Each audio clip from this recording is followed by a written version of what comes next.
Hello, everybody, and welcome a couple of minutes late to our second celebratory live stream for to celebrate 20 years of TiddlyWiki.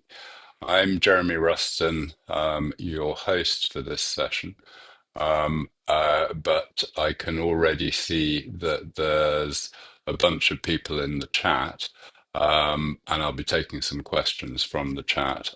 And in a few moments, we'll also be welcoming our first video guest. Forgive me if there's any glitches. I'm still learning how to do live streams, but I'll keep an eye on the chat and particularly do whatever prominent gestures are needed if at any time you're not hearing the sound that you expect or anything. Um, okay, so I wanted to start by just talking very briefly about the very beginning of TiddlyWiki, and then I was going to bring in as a guest somebody who everybody here will know, Eric Schulman, who's been working with me on and around TiddlyWiki since the very early days. And then after Eric, we'll invite some other members of the community to join as well, and we'll roll through it like that with a mixture of demos and chat. So again, thank you very much, everybody, for giving us your time and attention.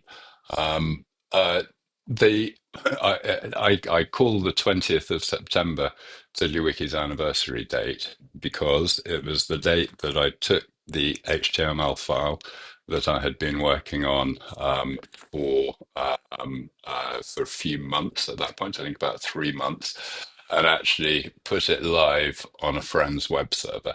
So at that point, I had no idea about the arcane art of actually putting something on the internet. I knew how to make an HTML file on my own computer and to view it in my browser, but I wasn't fully confident that I knew how to put it online.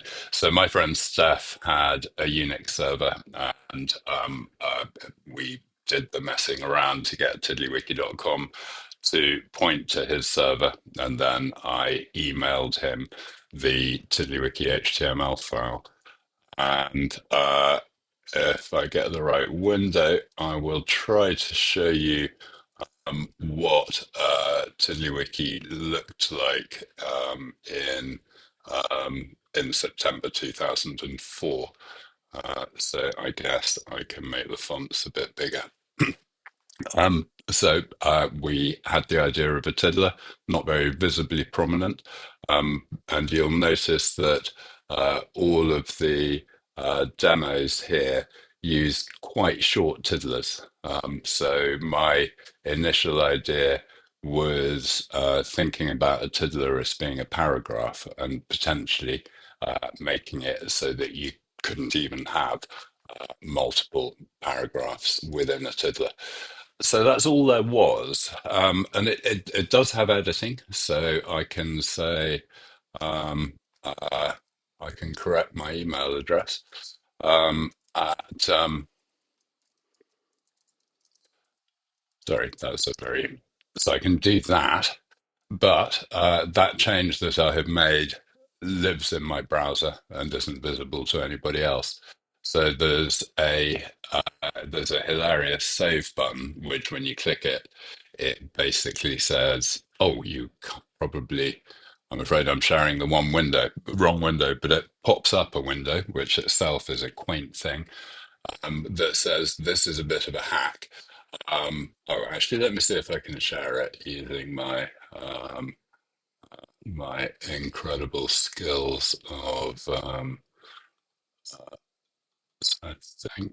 Okay, no, it won't let me change that. Well, it just says it's a bit of a hack, and there's my changed content in a text area for me to copy and paste. So it wasn't in any sense a practical thing at that point.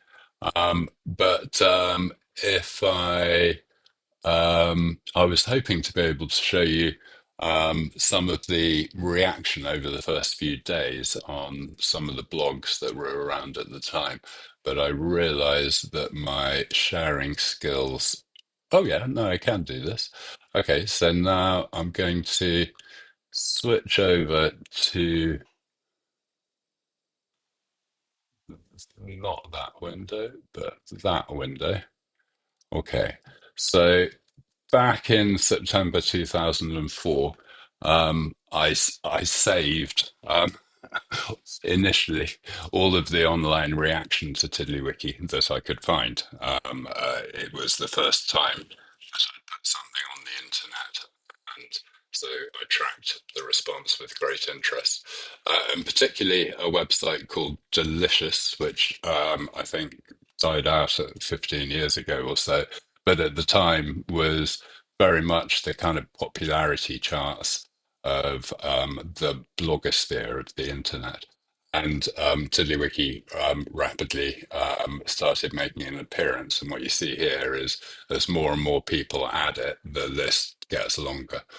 Um, and there's also we'll see those later. So you can see and here's some blogs that mention it. This will come to a screenshot of it. Let me move forward a tiny bit. Um, this was a blog called Kotke, if I'm pronouncing Jason's name correctly. And his very brief comment about TiddlyWiki was, okay, this is the first wiki interface I've seen that has real potential. Don't know quite why exactly, but this blows my mind. And within the, at the time, sizable seeming community of the internet, there's nothing compared to this sort of audience that YouTubers have today. But Jason had an enormous audience, and that immediately attracted a lot more attention. And so there's a few quaint old-fashioned screenshots of blogs of the era. So there's to me definitely oh, look at this one. Wow, holy crap, geez, I love TiddlyWiki. There is so much potential here. I can't wait for it to persist data indefinitely. Was going to say more, no time. Um, I, um, I was obviously absolutely thrilled that anybody was paying attention to it, let alone oh, only half of my face was visible down here. Yeah, okay, let me fix that. There we go. Um, uh, I was obviously thrilled with the attention, but you can see already part of the action was, oh, it'll be great once Jeremy fixes it.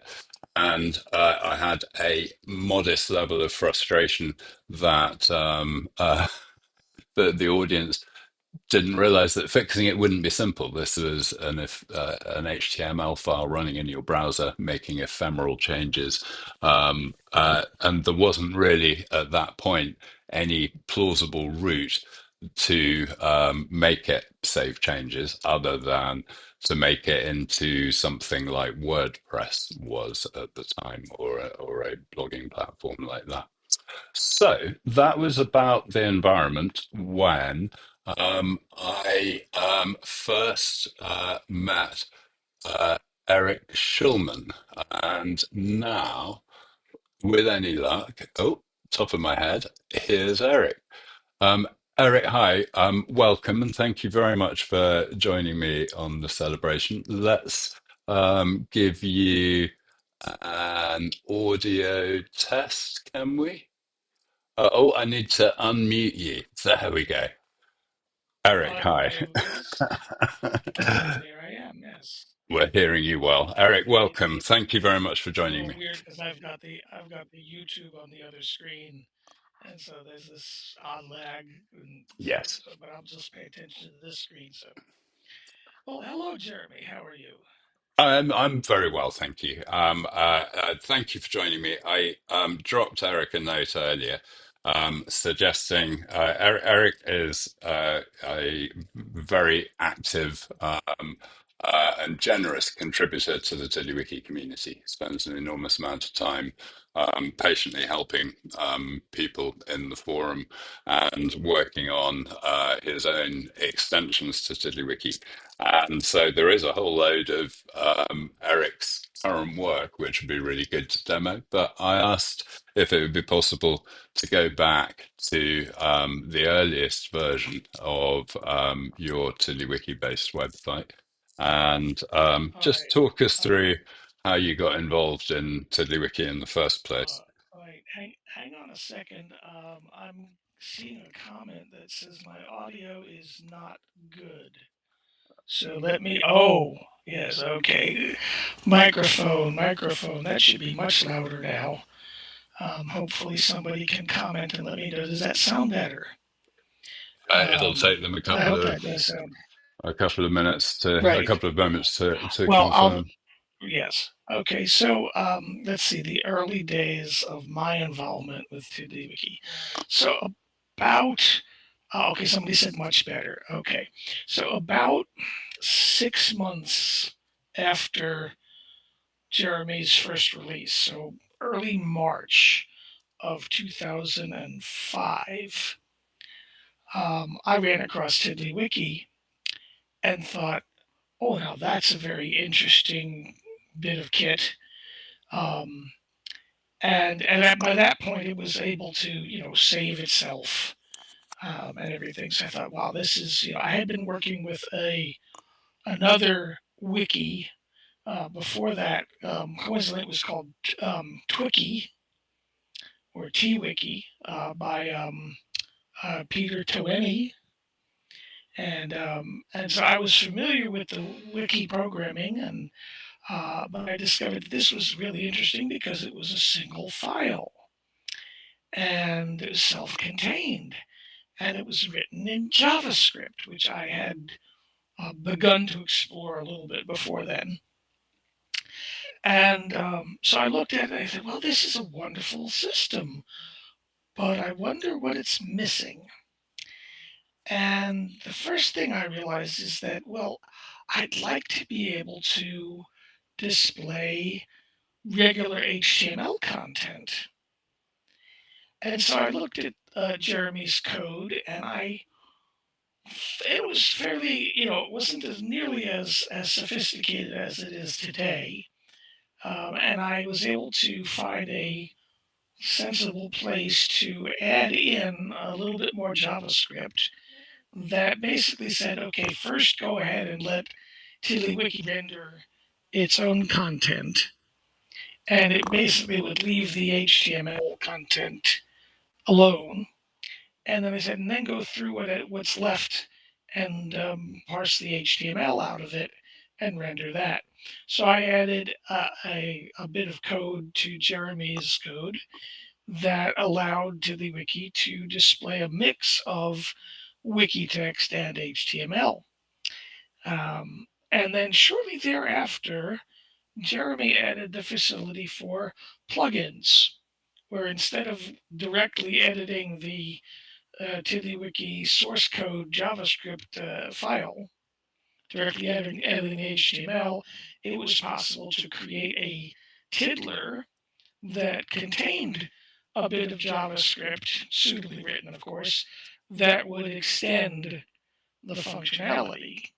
And so then I converted my modifications, my variation on his code, and I converted that over to a self-contained tiddler that could be easily dropped in.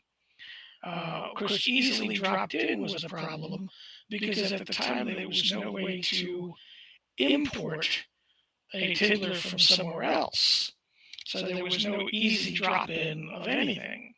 In fact, if you wanted to copy a tiddler from one TiddlyWiki to another, you needed to open the tiddler in edit mode on one side and select through all the text content, and then open a new tiddler on the other one and paste it in. So it was just literally manual copy and paste.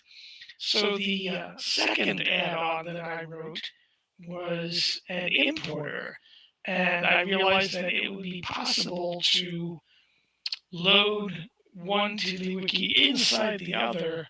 I believe I used an iframe to do that, and then I was able to extract from that TiddlyWiki a list of the tiddlers it contained, give you a list and let you select from it.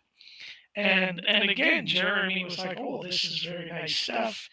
Um, and some time after that, he implemented an import functionality that was built into TiddlyWiki, so you didn't need my add-on to do that. But that was among the first things that I had written, and I sent Jeremy a nice email, and I said, "I'm just checking here. Um, no, I don't have it playing through a speaker. It's coming in through my headphones, and I'm not hearing any echo on my side. So, okay, I think we're having a little bit of an audio. Anyway, I'm not going to worry about that. So I sent Jeremy a nice message, and I said, I really love your code, and here's some additions that I've made. What do you think? And he said, oh, you should definitely share those online. And so I posted them. And back then we were just beginning to use the Google Groups forum for discussion. So I posted it up there.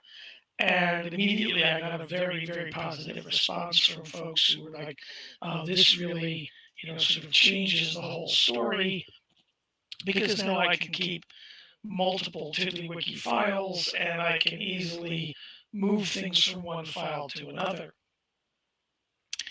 And then people started asking me questions, not just like, how did you do that, but is there a way to do such and such? And I would say, well, yes, there is, and here's what you do. Or I would say, well, no, there isn't, but I think I can probably add some code that would let you do that. And I'd come back a few days later and say, here you go, here's some code to do that. And so I became sort of the answer guy. They would say, oh, is there a way to do something? And I'd either say yes, or I'd say no, but let me work on that. And I would add a new bit and piece here. So I basically started creating plugins. And that went on for some months. And then after, I guess it was about less than a year later, maybe about a year later, I got a phone call from this fellow named Greg Wolf.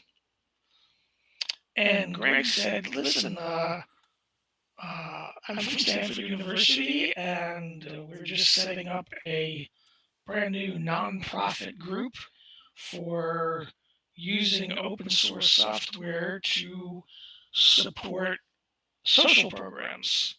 Because many social programs are underfunded, and they don't really have the money to afford big software license fees. And so we'd like to use open source software to support, positive social change and things like community outreach and Head Start programs for kids and things like that.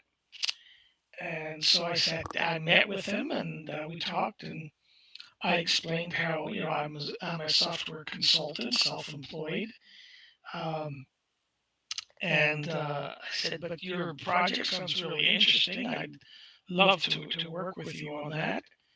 Um, and they basically offered me a stipend and said, we'd like you to work with us, and we can afford to fund you so that you can do this. Indeed, I think you were probably the And first person to get paid for working on TiddlyWiki, weren't you? I'd say so, yes. And then, interestingly enough, it was very quickly thereafter that I said, listen, I feel really uncomfortable making a living on this when Jeremy is not. And so Greg said, you're right. So Greg got a hold of Jeremy in England, and said, "Listen, we'd like to have you come visit us in California." And so Jeremy came to visit in California, and that's where he and I met for the first time. And it was very interesting because I had been, walking around inside his code for for a little over a year by then. And it's interesting meeting somebody for in the real world for the first time, but having been inside their head for over a year. And so, it was sort of like we had a common basis for conversation. Thank you so And much, Eric. I'm just gonna get you to give you a chance to draw a breath for a moment, and yeah, welcome Dave Gifford, who will introduce himself in a moment, but who is also from very early days of TiddlyWiki, um, and oh, Dave, you still there? Hi. Dave, hopefully push the other you button. can hear me, and we should be able to hear you if you speak. Do please introduce yourself and tell us a little bit about your introduction to TiddlyWiki.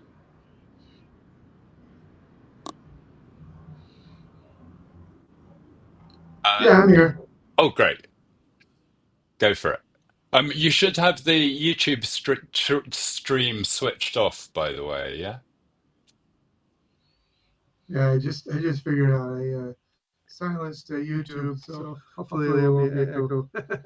Yeah, hi, Dave Gifford from Mexico City. I'm a missionary with the Christian Reformed Church, and came across TiddlyWiki I think around 2006 or seven, and got pretty excited about it as a teaching tool to deliver content to my students at a seminar that I was teaching at. And because with Microsoft Word files, they become very long. So, says the echo is worse. Lots of echo. Is that better? No, I'm watching. I think it is slightly worse than it has been for Eric. Eric, could you say something again?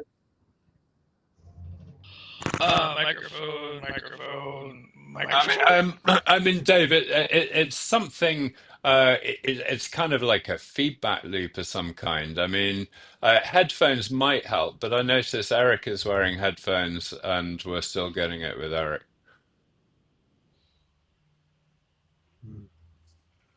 Um, I'm gonna try some headphones.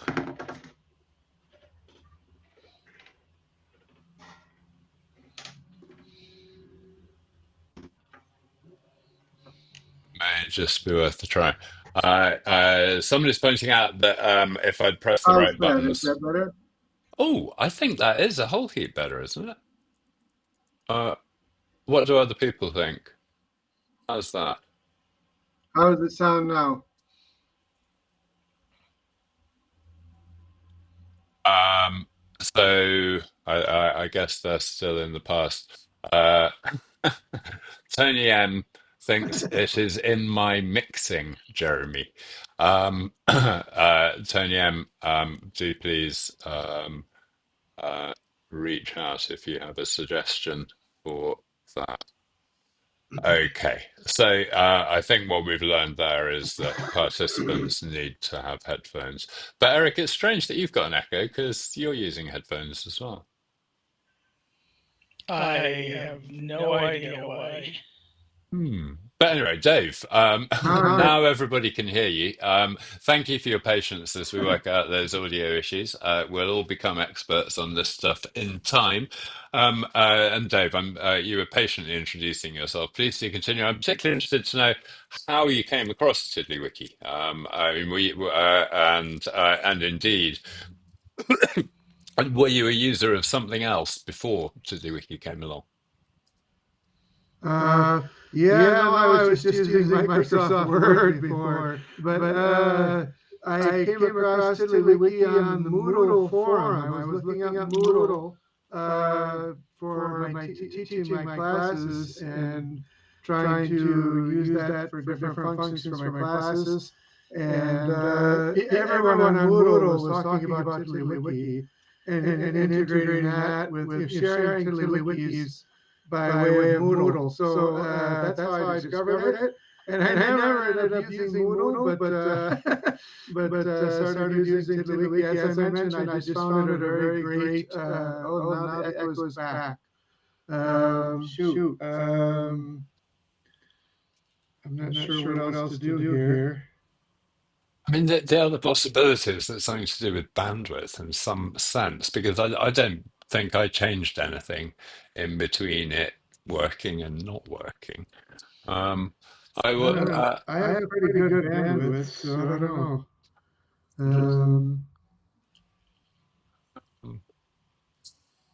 Let me try.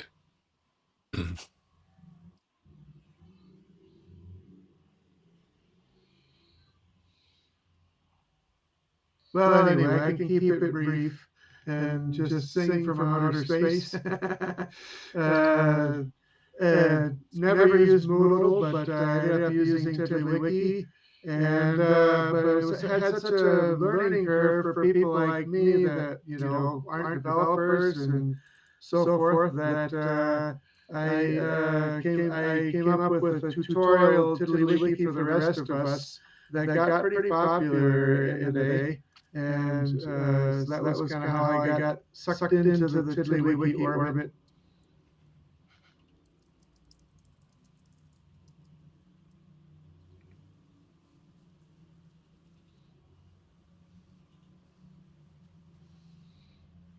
Russ is asking Jeremy if you can make me the presenter. Maybe that would help. Uh, there's no button or anything that mentions presenter as an option with the software that I'm using. Um, I mean, Russ, if you can describe what to click on to make Dave the presenter, that would be very helpful. Yeah, no, mine is clear. It is sadly just it's something in the video stuff. As I was saying before, even if I quit my streaming software, I would still be in a video chat with Dave and Eric, and I would still be hearing an echo from them. So it is all a bit baffling, but no doubt we'll get better at it. And I said the fact that it seems to vary from moment to moment makes it feel like, well, particularly baffling, but I'm sure that will become clear. Dave, try again. Perhaps the internet weather is better. Okay. What else would you like to know, Jeremy? I was I guess it would be interesting to get you to reflect on what you're one of the people, along with Eric, who made the transition from TiddlyWiki Classic, which it changed a bit from the version that I showed earlier, but it was TiddlyWiki stayed much the same until 2011 when TiddlyWiki 5 came out. And you both made that transition. Lots of users, for very good reasons, stayed with TiddlyWiki Classic. And indeed, TiddlyWiki Classic is still popular today. So I'd be curious about your thoughts about how TiddlyWiki has evolved in that time and perhaps how that's tracked by an evolution in your usage of it. Well, the transition from Classic to TiddlyWiki 5 was pretty easy for me. It was hard losing some of the functionality of TiddlyWiki Classic because at the beginning TiddlyWiki 5 was pretty rudimentary. But but I knew that soon those things would be coming back into TiddlyWiki 5, and they did. And so it was just a matter of making the jump and sticking with it and just waiting out until the new functionality came. And So yeah, there's probably things I still miss from TiddlyWiki Classic, and but I'm glad I made the jump at the time. And but yeah, it's been a learning curve constantly for me.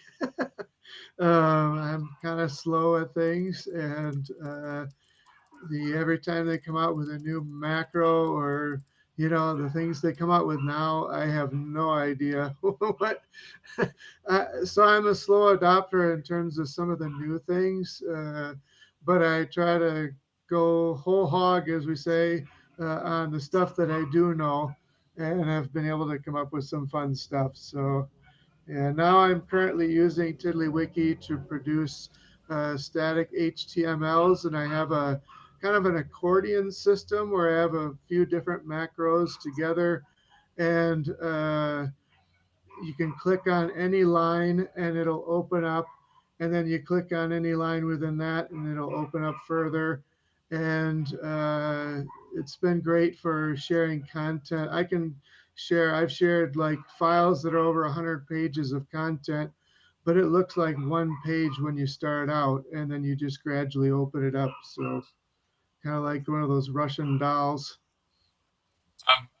Dave, I think something I remember discussing with you back in the days of the old TiddlyWiki hangouts we used to do 10 years ago was how charming I find it that you're always at great pains to point out that you're not a developer.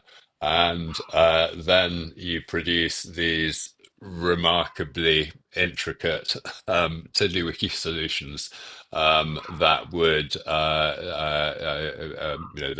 that many web developers would be proud of if they could turn out. So I don't know whether do you still think that you're not a developer? Well, not into like I don't know JavaScript and all these things. I don't know the languages other than HTML and CSS. I just kind of cobble pieces together that people give me on the TiddlyWiki talk, the discourse forum, and I just kind of patch them together like a patchwork quilt, and probably one that even my mother wouldn't use, but I just patch and cobble things together and until they work. And so yeah, so I'm kind of a developer. I think at one point I told you that I see myself more of as an enveloper. I can take the stuff that the developers have been doing and envelop it into something like Stroll or some of the stuff I'm doing now with statics. So yeah.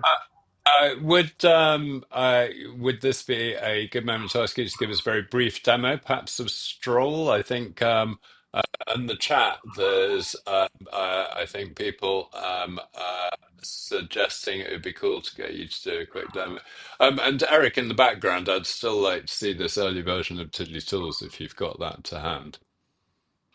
I looked around and I don't have anything that's truly an early version. It might Uh, be there somewhere, but no. I did want to echo something that David said about being what he said, an end developer, um, as opposed to a developer. Um, One of the really powerful aspects of TiddlyWiki is that it one of its intentions that I think Jeremy has expressed is to provide the means of uh, doing things that programmers normally do, but allowing non-programming people to do them. And I think there's a sort of a halfway issue there because obviously the more complex goals people have, the more they need to start thinking sort of programmy-ish. Um, but that one of the real powers of TiddlyWiki is that it allows people who don't consider themselves to be, software folk, um, allows them to create some rather elaborate, unique, interactive web pages that would normally have required somebody with extensive software development skills. And so that, I think, is one of the ways in which TiddlyWiki has really changed or expanded the tapestry of web pages. Thank you, Eric. Let's hear from you, Dave, and talk us through Stroll. All right. Well, Stroll came about because I was playing around with Roam Research, which is a popular new note-taking tool at the time, which was late 2019, early 2020, just before the pandemic started. And the pandemic afforded me a little bit of time to work on this. And basically, I was interested in the backlinking. TiddlyWiki has always had backlinks, but I wanted to try to highlight that in the way that Rome Research did and does. And so you can see these are the backlinks for this particular tiddler. These are all tiddlers that link to this particular Welcome to Stroll is linked in this one. And so that was the main thing I was trying to do. But then Sak Imtiaz, I'm not sure if I'm saying his name right, but Sak helped me come up with a multi-column bit too, because I was just kind of imitating Rome Research's side column. So that gave you a side by side thing. But then Zach came up with this multi column system. And so gave me, and I think you can even do a third one. I don't remember now. But yeah, no. And so you could switch between columns. You could, where is it? You could hide these like that. And I don't know. There's more to it than that. But the linking really was the main thing that it imitated the backlink function. That way you could access everything very quickly that linked to here, and you can and go to it right away that way. Um, I've got the muffins. So yeah, here's my doggy, and anyway, that's about it. I think there's a few other bits on the side here. Uh, you can choose how to view those references. You can view them as tabs. You can see here in the Muffin Tiddler, you can view them as tabs, as simple links, highlights in context. You can hide them. You can see them as full text under sliders. Oops, what happened there? Under sliders, and just the full text open. So yeah, it allowed for different ways of viewing backlinks and having them more accessible than having to go into the information bit to see the links. So. Well, congratulations. I think it's very noticeable that you have a sustained track record of major innovations that become possible. You're a great advert for how the community works because you get the help that you need to bridge the gaps for the stuff that you can't do. Yeah. And yeah, that's supposed to be the strength of products like TiddlyWiki.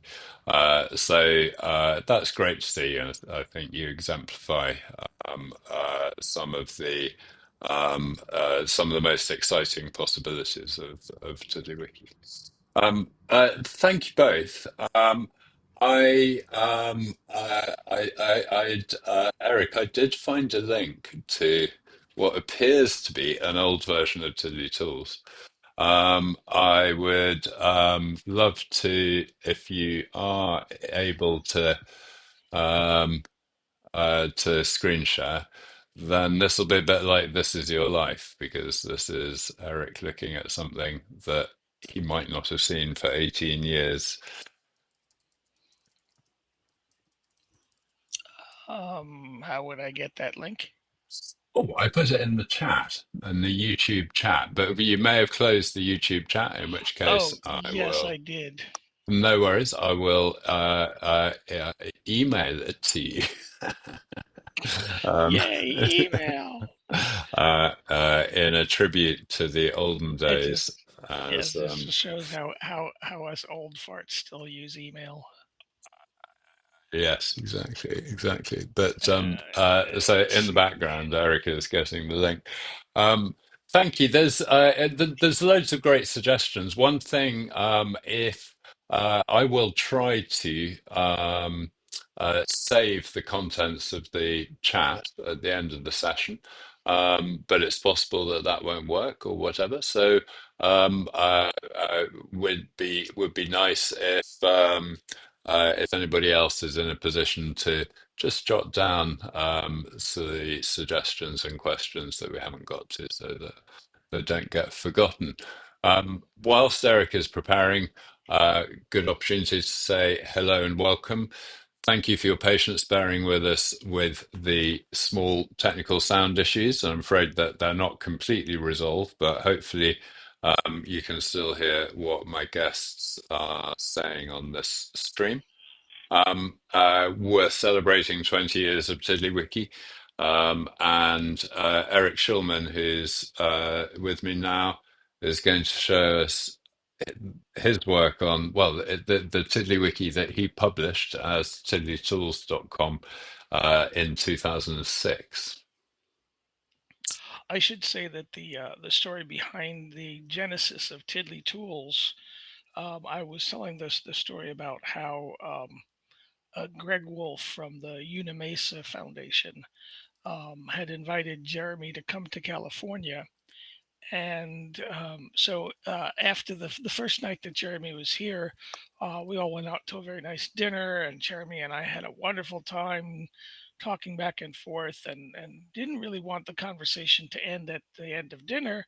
And so I told Greg, well, I'll get Jeremy back to his hotel. And Jeremy, I drove him over, I brought him over to my place, and we sat down, and we just started exchanging all sorts of bits and pieces of TiddlyWiki internal discussion and everything. And Jeremy was saying how a lot of the add-ons that I had been creating were really very good, and that I should really have a website to host them.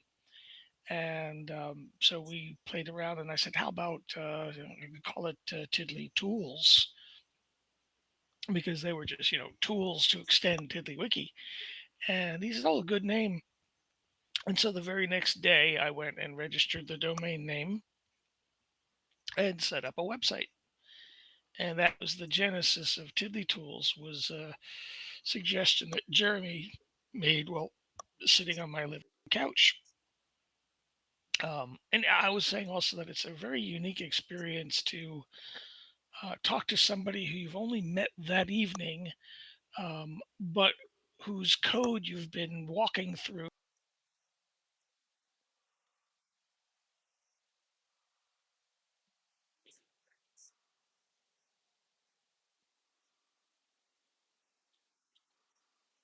Kind of like meeting of the minds, because we had a common basis in talking about what was in the code, even though we had just essentially met just a few hours earlier. Um, Now, Jeremy, you sent me a link to the web archive, and I honestly can't say that I recall. Um, Let me do a little window juggling here. Juggle, juggle, juggle. Move that over there. Move this over here. I have two screens, so I find it easier to do things when I can share a screen. And so now I will do a share While, of while, this while you're screen. clicking buttons, let me just pass on There we that go. Anthony Mustio, if I'm pronouncing your name correctly, Tony, is saying I used to look at the recent tab of Tiddly Tools every other day. And I love that. I mean, I think we all have those websites that you want to check every day, and it's cute to think that we've all been checking Tiddly Tools for this long. Okay, so this is coming from the webarchive.org. it has this bit across the top, the Wayback Machine stuff. And honestly, I don't really remember everything about using this, but um, so I had and then I had a menu here so you could click on plugins and it would list all of the various plugins that I had implemented. Let's see, let's import tiddlers. And it doesn't actually show it. Oh, yes, it does. Here we go. Here's the help for import tiddlers. And you can see it as an import, and you choose a file, and then it would give you a list of tiddlers you could select from, and then you could hit the import. And I had the documentation for thing, and then the revision history. And so I had developed, oh, and then the actual code, which was all, there was no wiki text macros. Macros were pieces of JavaScript. And so here's the actual import Tiddler's code in all of its glory. Now there was snippets of, you can see there's snippets of HTML in there. And then I had code that would render those various snippets of HTML. But this is all JavaScript based implementation, rather techie stuff. So let's see if I close that here. And let's see, can I close this? Yes, I can close that. And if we look, so I had plugins. I also had scripts, which was wiki text content, and some style sheets for various styles. Let's see what Edge of Night. Okay, so I had backgrounds and things. This is of course is a Wayback Machine copy, so it's not guaranteed to be fully functional. But this was from June of 2006. So that would be about a little under a year and a half of my initial development. Um, Now, what happened is that up until TiddlyWiki 5, this was my main um, development for TiddlyWiki, and I actually still have on tiddlytools.com/classic the very last revision of my classic presentation, um, which had some animations and things in it here. But we can see that the last update to this, well, actually, that's a false update date. The last change would have been, don't know. I think last change was 2014. So August of 2014 was the last time I updated the classic version. But as you can see here, it evolved into a fairly, I guess I click there. Yeah, fairly rich environment of items. So there was a catalog here which had tabs like for the summary, a list of plugins, a list of transclusions, a list of packages. And let's see, there's different packages, which is bundles of tiddlers. Um, I had developed a thing called a tag grid, which allowed you to sort of plot one or two different tags and how many things had both would share those tags. And then I had various themes, and I don't remember how to use any of this. Oh, well, here's one. let's see, current theme. Let's get tanked.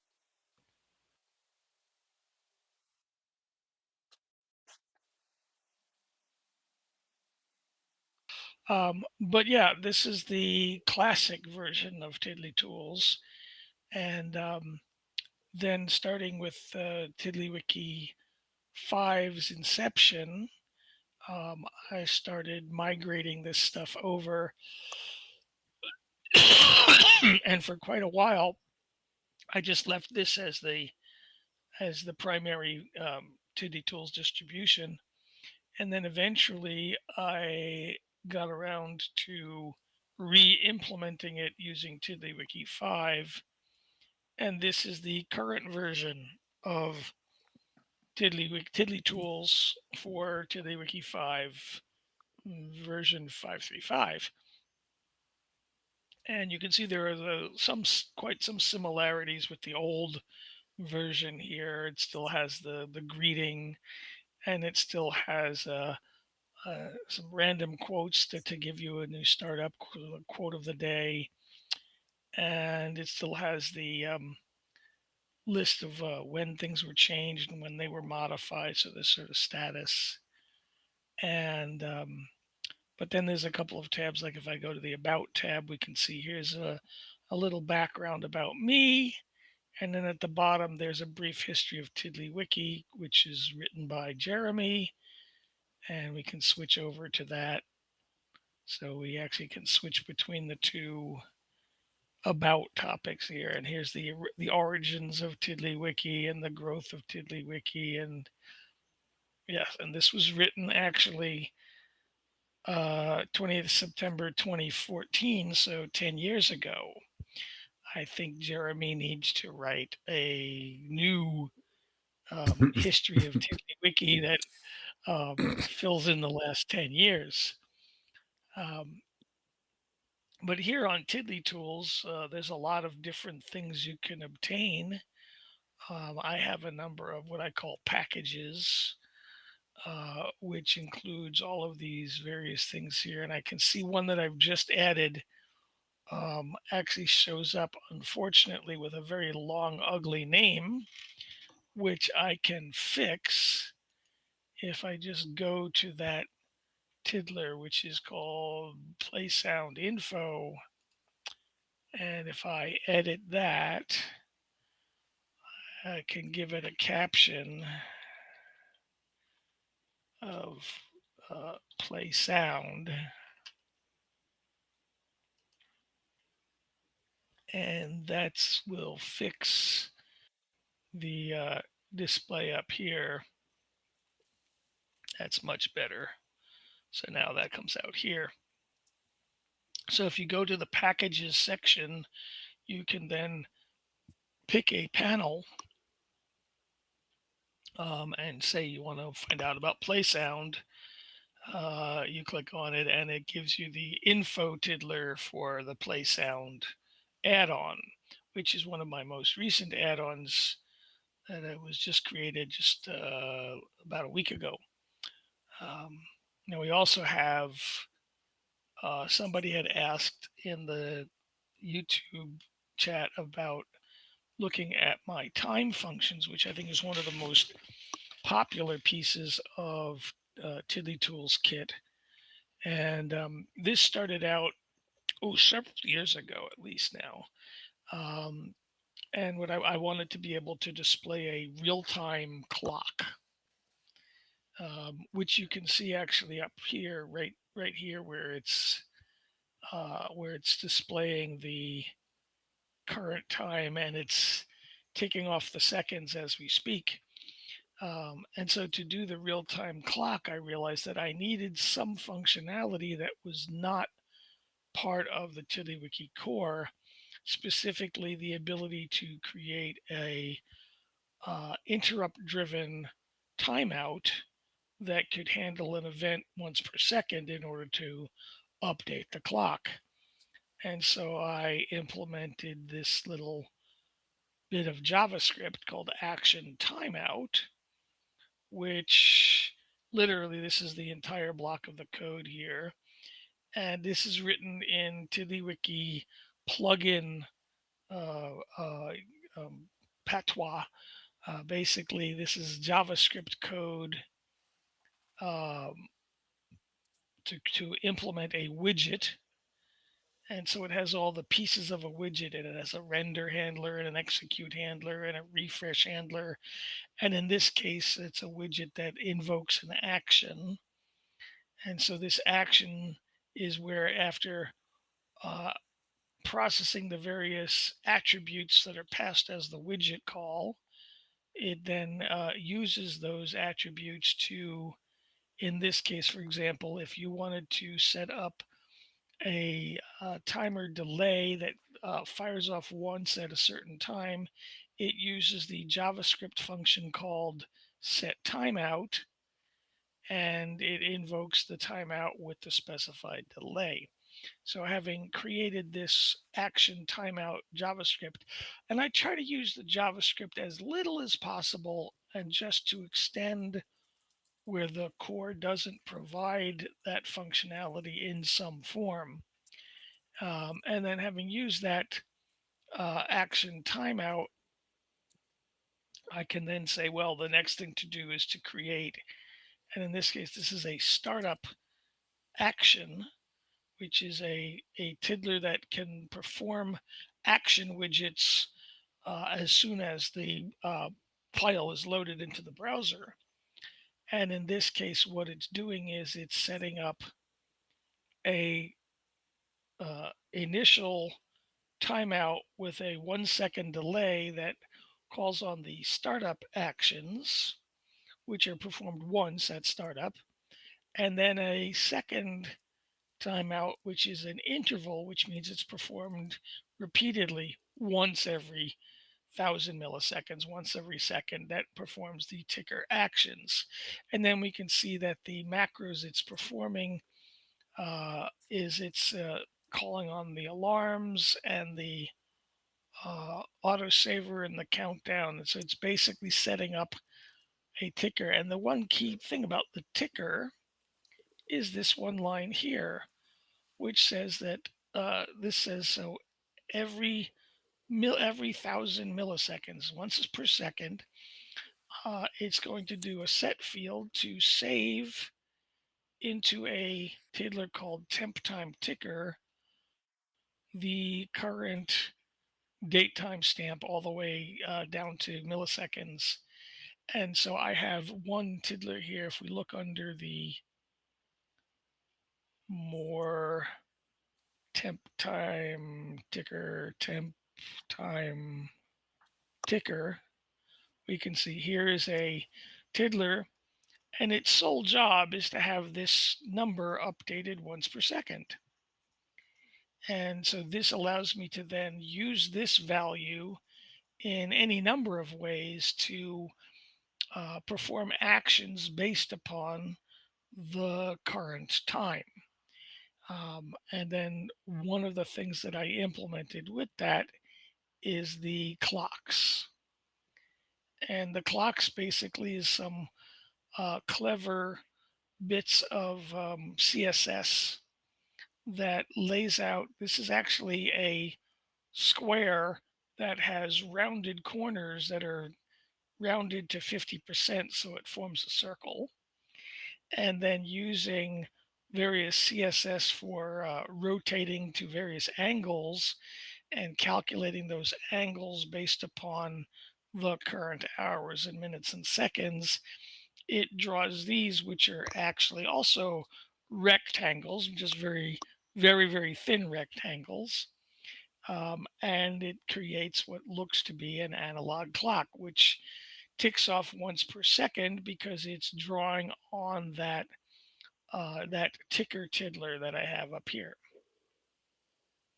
So that's where I started out with the time functionality, was to create these clocks. It also has a very simple one, which just renders the current text-based formatted time, which also updates once per second. So that's where I started with the time functionality.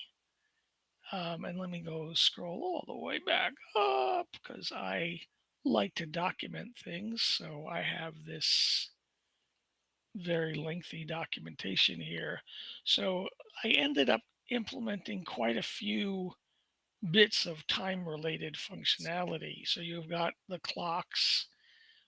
You also have a world clocks, which does the exact same thing, except it displays multiple clocks from different time zones, and allows you to choose which places you want or to add a new place to the list, um, and then define a clock for it and give it an offset. So, for instance, we're currently in summertime. And so, if we edit the summertime list here, let's see. Um, yeah, okay. So here's the data that defines the clocks. It's basically a data dictionary tiddler, which contains indexes, which are the names of the cities, and values, which are the offset from GMT, or well, or what UTC actually. Um, and so, for example, we look at summertime for London, and we find that summertime for London is actually plus 1 hour off of UTC. And if we looked at the regular time for it, it would be plus 0 hours. So by doing this with this little data tiddler here, I can then create that. Where is it here? It's down here. Come on, scroll. I'm finding the responsiveness is a little bit laggy because of the broadcast that we're doing. It seems to chew up quite a few cycles on my uh, rather underpowered PC, which is more than sufficient for doing most TiddlyWiki work, but apparently not as good at doing live broadcast work. So this gives you the Eric, world clock. you could conceivably try making the window smaller because it's probably shipping the pixels of the screen share that's particularly heavy. Yeah, I mean, but just Well, no, it, that's gonna still ship. oh, That's still gonna you'd ship. need to be sharing the window and not the screen, of course. Yeah, Anyway, but I'm sure if people are yeah, managing fine. um, I found that if you share a window, it doesn't show you the cursor, and sometimes it doesn't show you pop-ups. But that if you share the screen, it does show you everything. Anyway, so that's the world clocks actually slow things down a bit by all the computation they're doing to show that many different clocks at the same time. But just to give you again a quick walkthrough of the time stuff, so I created the clocks and the world clocks, which builds off of the places, which is that list of places that I showed you there with the summertime. And in my info for this, you can see that I have these required and optional buttons. And if you, let's say you wanted the clocks, if you click on the required button, it will give you a pop up which gives you the list of everything that's required with a download where you can give it the name of a JSON file that you'd like to save locally, and you just enter that in and hit the checkbox, and it will save that JSON file on your server on your local hard drive, so that you can then drag and drop that JSON into another wiki. And so I've got the same thing here for optional. Similarly, if you just go up to where it says there's 26 program tiddlers, here's a list of everything that's included in the time package, which you can save as tiddlers.json, and then you can drag and drop that to install it into your own TiddlyWiki. So I've made this sort of convenient for installation. One of the curious things that you can do, though, is if you take this link and you drag and drop that link directly on another TiddlyWiki, it will actually open up the import. So if I were to go to, TiddlyWiki.com, for example. And so there's Jeremy's wonderful TiddlyWiki.com. And if I come over here and I say, you know what, I'd like to bring all of the time-related add-ons into TiddlyWiki.com, I can drag this and drop it, and it will actually immediately start an import for all of those tiddlers. So you don't actually need to download it to your own hard drive as a JSON in order to just import it somewhere else. Now, obviously, a lot of these time-related functions depend upon uh, the action timeout JavaScript, which requires you to do a save and reload in order for the JavaScript code to be permitted. And so, simply importing them is not sufficient. You need to save and reload before you can use these things. But it does provide you with another way to do the import. Let's see. So I'm just going to go down the things here. So now another one that I implemented, and curiously, this doesn't actually require the ticker, is the calendar. And so if I simply take, oh, I closed the other one, didn't I? All right, let's do this. If I go to TiddlyWiki.com, like so, and I come back to Tiddly Tools, and I just take the Tiddly Tools time calendar and drag and drop it over here. So we're just importing this one tiddler. And I like to try to make things as self-contained as possible so you don't have to drag over lots of bits and pieces in order to get the functionality. So if we just open up the Tiddly Tools time calendar here, there it is. It provides you with a yearly calendar by default. And we can see it has these color-coded lines in it here. Um, and if we look at the settings here, we can see that what it's showing you is it's showing you the created and modified tiddlers in dark blue and light blue. And so all of this represents the changes that have occurred on TiddlyWiki.com in the past year. So if we look at what has happened, let's say this month, if I click on that monthly header, we just get that month, and we can see that on Sunday the 1st, the examples for the HTTP request was modified. And on Monday the 2nd, we can see that Tiddly PWA was added as a new tiddler. And on the 6th, we can see that the hidden setting for the tiddler default color was added. And on the 13th, we can see two items were changed. The mobile drag and drop shim and the plugin. Now, it doesn't say what was changed about them, but it says that this is the modification date of those tiddlers. And again, if we go back to the yearly calendar, we can see there, for instance, we can see there was a lot of activity in July. So if we say, well, what happened in July? And we can see there were a number of things that were added and a number of things that were modified on that date. Now, if you don't want to look at it in this grid fashion, you can actually get it in a list view, which will list all the dates and all the changes that occurred. And you can expand that out to be as wide as it needs and as tall as it needs. So there you go. There's a list of everything that happened in July on TiddlyWiki.com. And this can be brought over. All you have to do again is if you just go to the time calendar tiddler from Tiddly Tools and drag and drop that onto your own TiddlyWiki, it will immediately be able to show you a calendar of what's changed on your TiddlyWiki. So we got the calendar. And the calendar has ways of, has variations here. We have a 3-month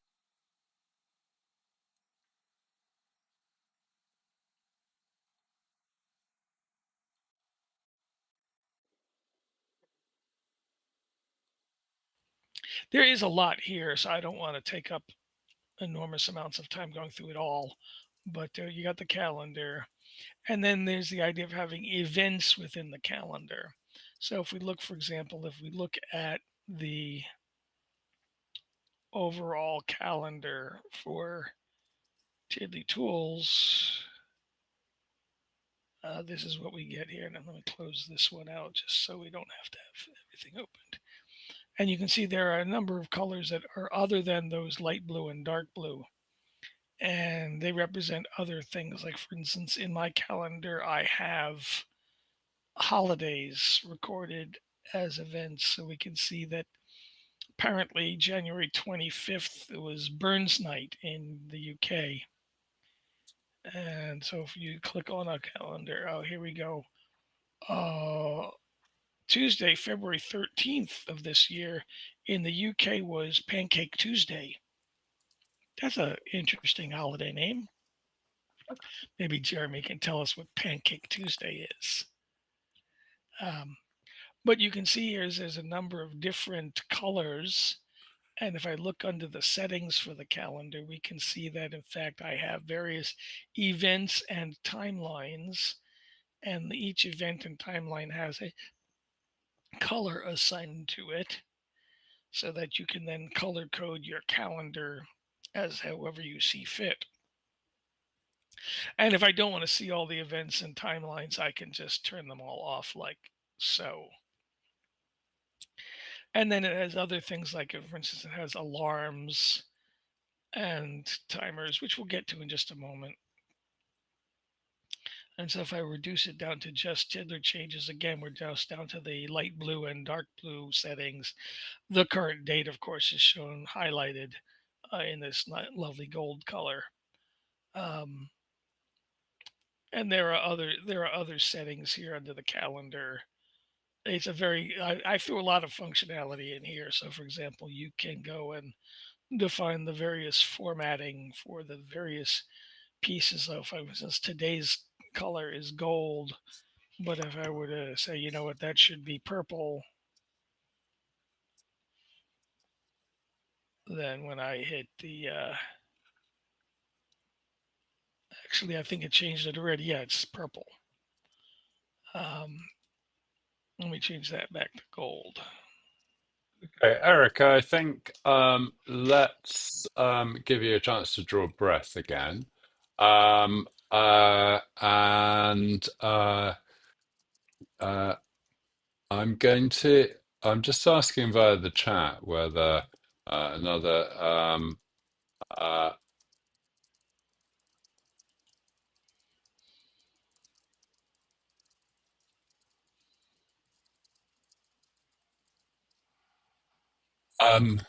see if we can get another community member to join us. For a moment, Eric, I'm going to just cut away from you and come to here. And this is just to briefly say thank you very much, everybody joining us. This is our second live stream to celebrate 20 years of TiddlyWiki. I'm Jeremy Ruston, the originator of TiddlyWiki, and I'm joined right now, or just then you saw, my old friend Eric Schulman, who's been a key contributor in and around TiddlyWiki for, we think, about 19 years, 19 of those 20 years. And thank you for your patience with the occasional audio issues. Once again, I am relying on feedback from the live chat if there are any problems. I'm getting the impression at the moment that that there's an echo when Eric speaks for me, but it appears not for other people in the audience, and hopefully not for people watching the recording later. Um, the Eric, before we get uh, Anthony Mustio, who I hope is going to be able to join us, um, let's uh, go back a tiny bit because I showed a, a very early, right at the beginning of the stream, I showed a very early version of TiddlyWiki, which crucially lacked the ability to save. And then you mentioned, and I made the point that it was, although it was delightful to get all of the feedback, using TiddlyWiki wasn't a practical proposition then. But by the time you joined the project, TiddlyWiki mysteriously had acquired the ability to save. I wondered if you might give a very, very brief introduction to how TiddlyWiki achieved that for people of today who don't remember what browsers were like in 2004. Oh, sure. Let's see. There were two primary ways that Jeremy brilliantly realized that it was, in fact, possible to have a web page that could save a file locally.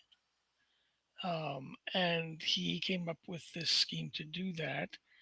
And there were two ways that he implemented that. For Internet Explorer, there was an old what's called ActiveX extension, which allowed you to do local file I/O. And so, using that ActiveX extension, you could save you could make changes in your TiddlyWiki, which was, of course, saved in memory in the browser. And then by clicking a button in TiddlyWiki, it would actually generate a self-replicating copy of itself that reflected the current state of the memory, all the tiddlers that had been modified. That's And right. Actually, let me jump in. Having asked and invited yes, you, I now realise that it might be helpful to jump in with a couple you're of in a better details position to describe the before the technical. story, before we get too far from that point. In fact, it wasn't my discovery. What had happened was at this time, September 2004, Firefox was super popular, and I think just before Christmas 2004, I saw a Firefox extension that somebody had made to enable TiddlyWiki to save. And so I looked at it. It was a very small amount of code. And at the time, Firefox and I think most other browsers had a very permissive extension architecture, which made it possible for extension authors to take over the browser and indeed conduct surveillance on everything the user was doing. But when I looked at this extension, it used some specific APIs, some magic JavaScript incantations to accomplish the saving. The only bit that I discovered was you might have expected that those APIs would only work from within trusted code like an extension. But it turned out that at that time, Mozilla had made it so that those uh, so that they worked. So those file APIs worked as long as the HTML file was loaded from a local file rather than being accessed over the internet. And then Hello, hello. that Oh, ActiveX sorry. control. Tones will be right with you. Hang on one second. Tones, you need to mute your YouTube tab and just keep the browser window open that's got the video chat. Um, uh, And use headphones. and use headphones, yes, if you can. So it will be kind of experimental. So as I say, I adapted code that somebody else had done, and then I that ActiveX thing was actually an existing ActiveX control, otherwise known as a security hill, that Microsoft were shipping with Internet Explorer at the time, and I don't honestly remember who discovered that, but somebody. But Tones, I've unmuted you, and so hopefully we can hear you now. Hello and welcome. Thank you. Delighted that you could join us. I've just done a share screen and I just stopped it. You can hear me, I believe, hopefully quite clearly. Yes, perfectly. That's great. Thank you. Now, I don't have headphones. However, I can hear you through my little speaker. For me, the echo is okay, but let's ask people on the chat if anybody can comment on Tones' audio quality. I've switched to the card because otherwise it's confusing to see Eric and hear Tones.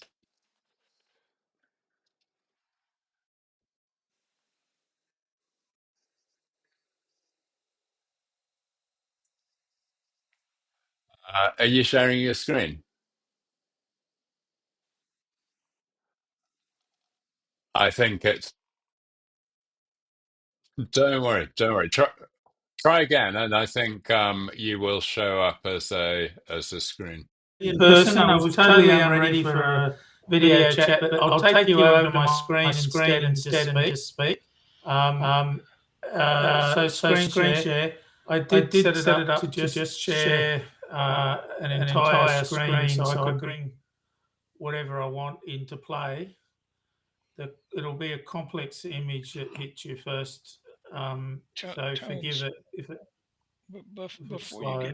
Before you get started, I Yeah. wanted to add on a little bit to what Jeremy was saying about file saving. So the early file.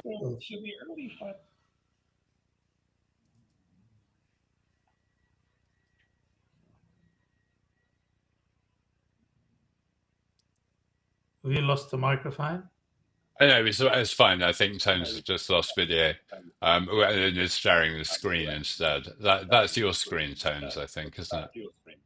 Yes, yes. Yeah, great. Sorry, Eric. But Eric, do finish up.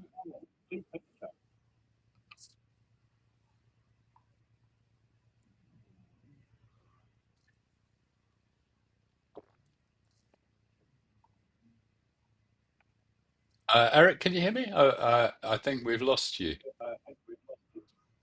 Yeah, I think it's got something to do with my settings has stopped him.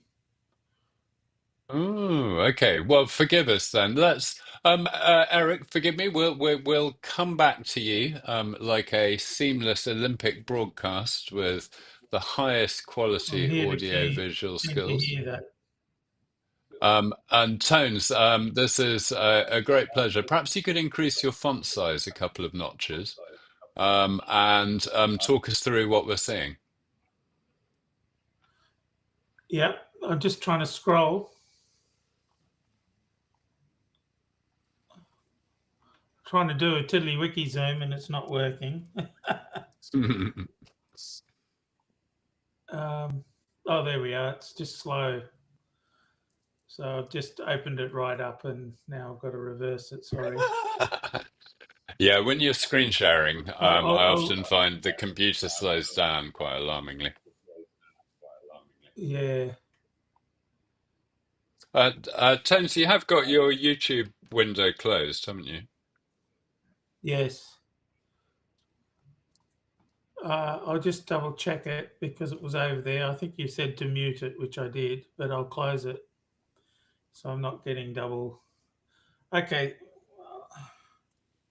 Thanks. One more click, zoom. Okay. So just what this is see here, these are just notes I've been taking, but this is my get things done. Now, basically, I had one in TiddlyWiki Classic, and then once I moved to TiddlyWiki 5, I started to gradually build it here. Now, I won't go into too much detail, but I suppose the point I want to make is that with TiddlyWiki, one can take a evolutionary approach. And what I've done is I've built my TiddlyWiki every time I've needed a feature or facility. So I wanted project management. Actually, I added Projectify to it, and then I modified Projectify. So over in the sidebar, I've got a list of tabs, one of which lets me see all the projects in my wiki, and I can open any one of those, and the click's doing nothing here. It could be, or I absolutely love it. You can see Eric's clock there, but it's not ticking. So it might be because there's too much bandwidth demands right at this moment. But if, for example, we take here, I've got a standing tasks project. Now, a standing task is something that I want to do again and again and again. And what I did was I actually chose to implement it in Projectify. But then what I did was I said every time I tick it as effectively as done, I want it to come back the next day anyway. So the point I'm trying to make with what I'm trying to show here is just that simply it's an evolutionary process. Now, I'd never give this to someone or sell it to someone because I know the ins and outs of this in all its detail. And if I see something out on the forum that talks about something, a feature, a trick, a method, I will adopt it into my TiddlyWiki. And so, yeah, I'd be writing for a month of Sundays to document it. So it's not for publication, but it's for my own use. Now, I can show you little features within it rather than overwhelm you. Tone, can I just interrupt to ask a couple of questions? Yep. I'd first Sure. like to say, I think actually there's an echo when I'm speaking, but not when you're Yeah, speaking. that's probably because I have to have my speaker on I see. Okay. Well, because I I don't mean, have any, headphones. you might be able to turn the volume down a tiny bit when I'm speaking. Yeah, I was I going have already. to So. draw attention to, you mentioned earlier that you bought Projectify in and how you didn't use the word, but you adopt lots of things that you see on the forum. And that, I must say, and I've seen you give very detailed, very useful feedback to other developers, which is also great. I believe that you also might share with Eric the fact that you both had previous experience of other systems that were somewhat like TiddlyWiki. So Eric, as I think you mentioned, worked on Lotus Notes in the early 90s, which in many ways was a sort of mainframe version of TiddlyWiki. And I think you, like me, Tones, have some background in the world of Microsoft SharePoint and so on. I was curious if Yes. you could touch on what you were using before TiddlyWiki, because I think it's thrilling to see the way that you use TiddlyWiki. So I think it's great to look over your shoulder and see how TiddlyWiki Oh, manifests yeah, it's itself too to you. overwhelming, though, isn't it? No, not at Yes. all, actually. I think yours is Oh. very refined, and wouldn't look out of place But yeah, I as can a answer your question. screenshot. Please do. I Thanks. actually, I was a procedural task managed, get things done type person since I was very young. And I actually built comprehensive ones based on ring binders. And I did about 5 or 6 corporate training courses on task and project management.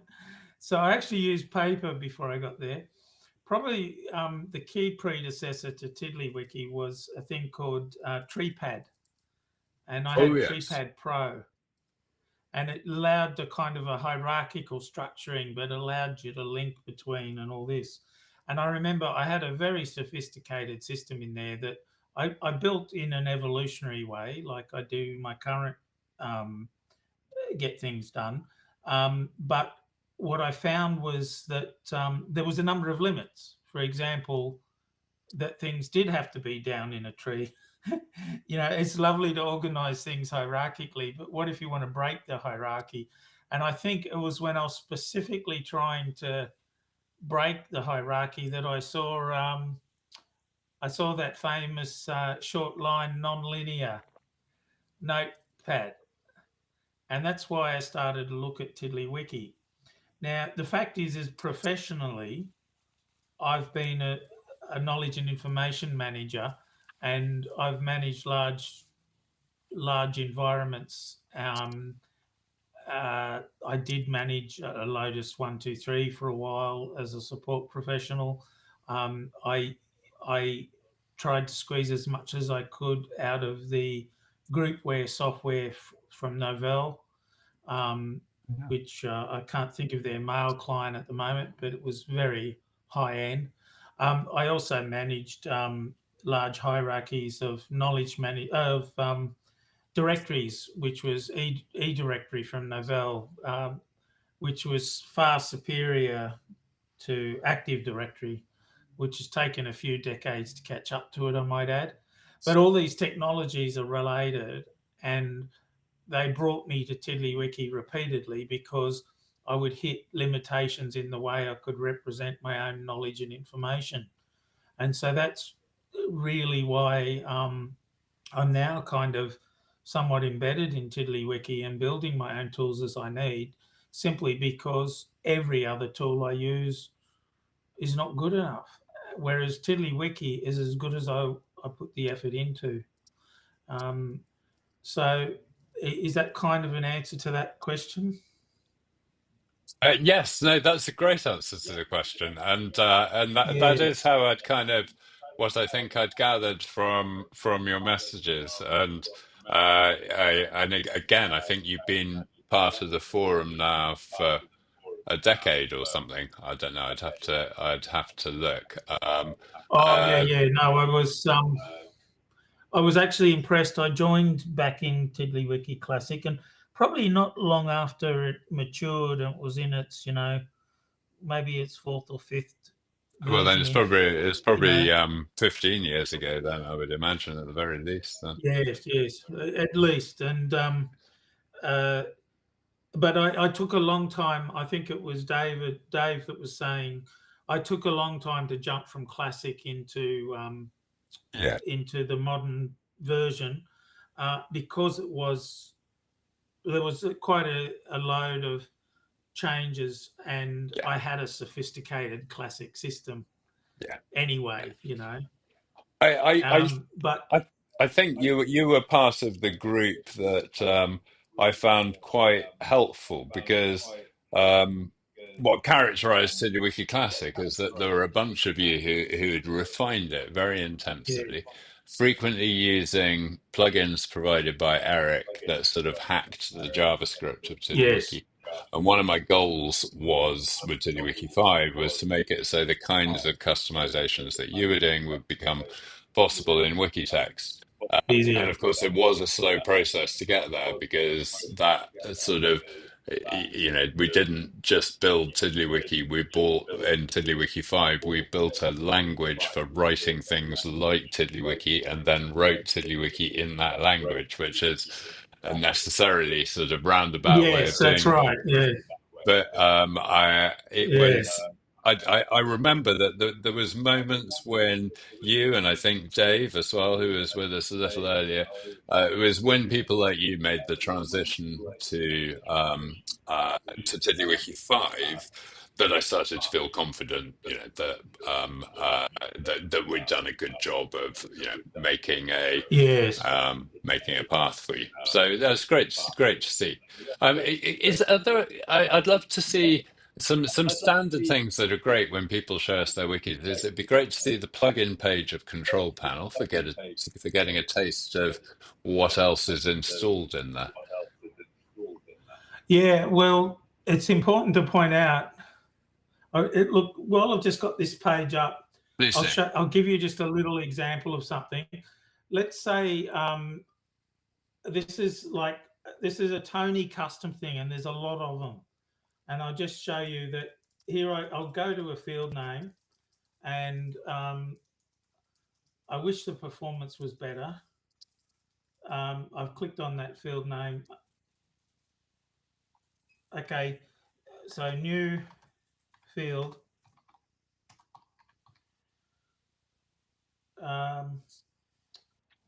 Please be nicer to me. Okay, there it's new field. And over here, let me just grab a URL from somewhere. I'll take it from my Google Calendar, and I'll paste in a URL when it moves to the value field. And this would be very quick if it wasn't for the performance issues.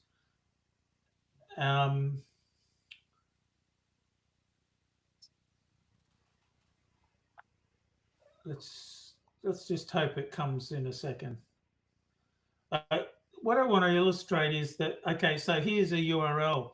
Now, one of the things I'm doing is, rather than defining a field and giving some extra qualities to it, putting in the editor or something, or making a way to display the field in the view template, what I'm actually doing is I've got a view template that queries the fields on the current tiddler, and it actually looks at the protocol at the beginning of the field's value.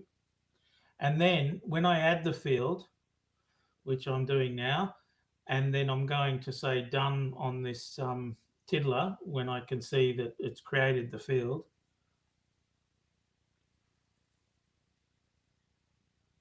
Now I'm going to click done. We're waiting for it. So it's kind of a point. I'll show you the plugin screen in a second, and you'll see all the kinds of plugins I've got in use. But the important thing is that actually what makes my wiki is actually not just plugins, but little tweaks or designs or view template tools, and it's cumulative. Now, what I'd love to do is I'd love to publish a lot more of these. Now, see, I've just saved that tiddler, okay? New tiddler 30.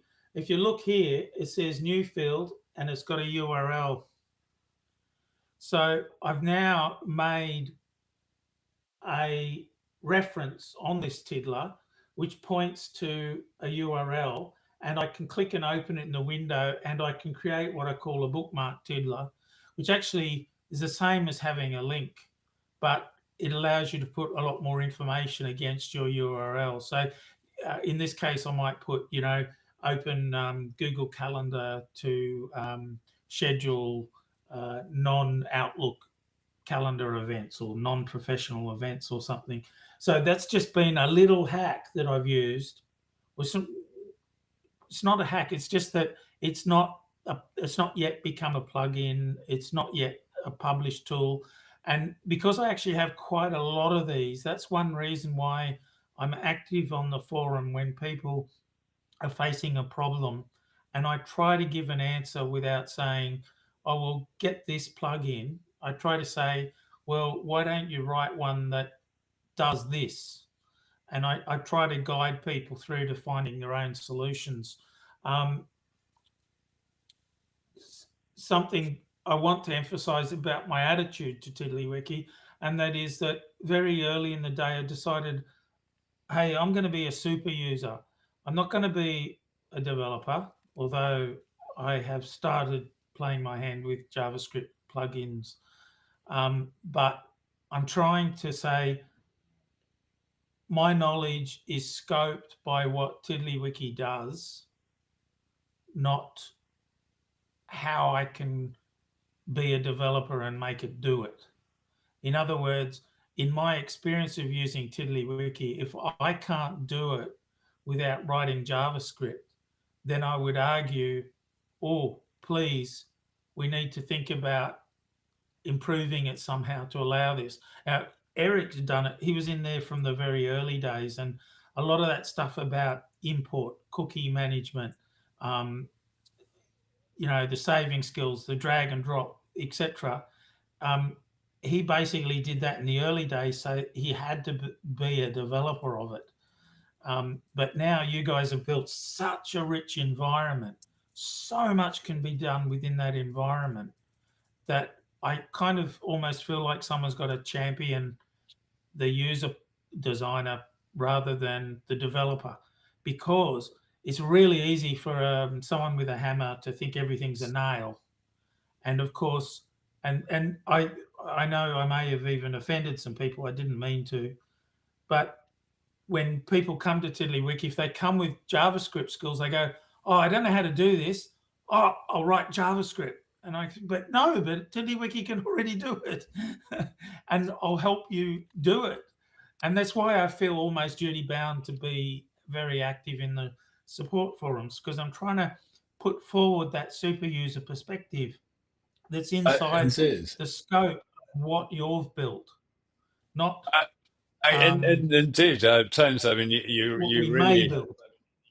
exemplify a way of using TiddlyWiki that is exactly what we're aiming for. So I couldn't be more pleased. Yes, yes.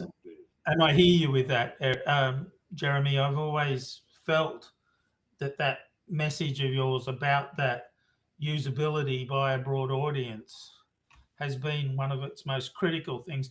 Because the brilliant example is Dave, because Dave came to it, and he's still saying he's not a developer, and we know in a lot of ways he is, but he's become empowered to build these solutions that are driven by his user requirement, and he exemplifies that too, and he takes it further and then comes up with other solutions.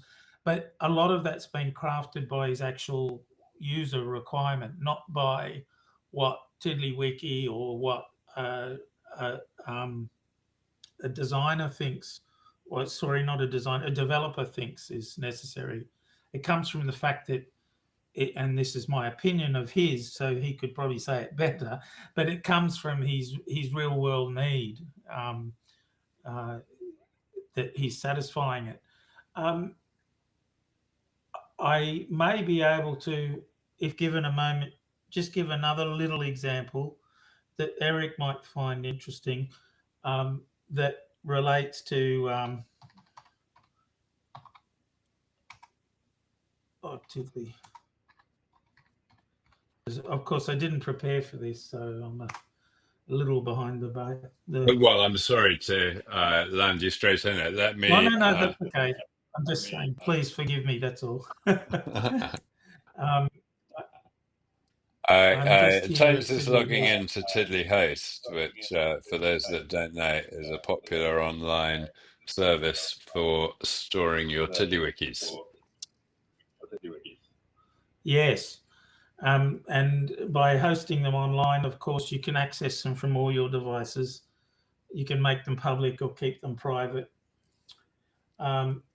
Now,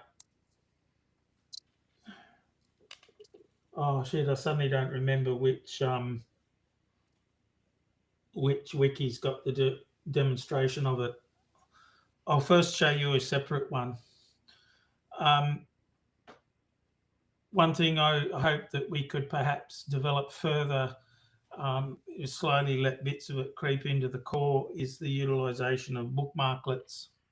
And Eric was talking about bundles and dragging and dropping, and that's what I was going to try to demonstrate. That, for example, I have what I call a package management tool that I use for all the things, all the code I develop, so I can drag and drop them between wikis. And I kind of define a package tiddler that has a filter on it. It's kind of like Mario's bundler plugin, which I've kind of superseded with my own tools. But if we look at a given package, I can just, there's only one tiddler in that one, so I won't use that.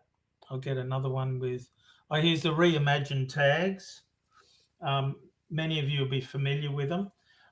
Basically, I've changed the tag drop down so that it has features like copy tag to clipboard, close all, open all if there are any open, open all below, create a new tiddler with that same tag.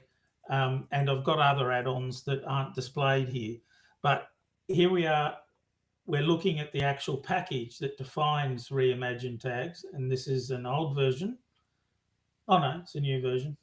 And by reworking some of the code we've already got for searching by filter, I've created this little link. And when you click on it, it puts the packages filter into the advanced search filter.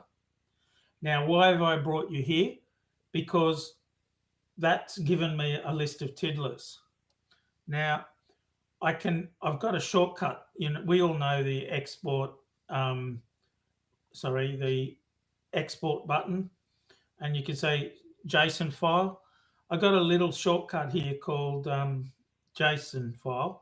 So it's just JSON file directly. But what happened when I clicked on that link and came to this page, it actually copied into the clipboard. No, it didn't. I clicked the wrong button. Ignore that. Okay, so let's just say you like this Reimagine Tags package and you want to distribute it somewhere. Well, with this filter, here's the buttons. I don't know why they moved down here. See here, I've got a bookmarklet icon and a bookmarklet plus. Now, let's first look at the bookmarklet icon. If I drag it up to my favorites or bookmark bar or whatever, it now becomes an item in here. And if I go to TiddlyWiki.com and I click on that bookmarklet, I should have let it load first, shouldn't I?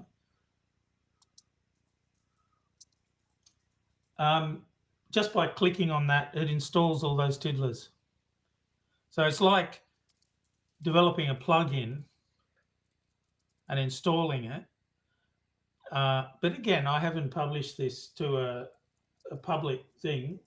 I've just clicked on the icon I had, and now these features have been installed into TiddlyWiki.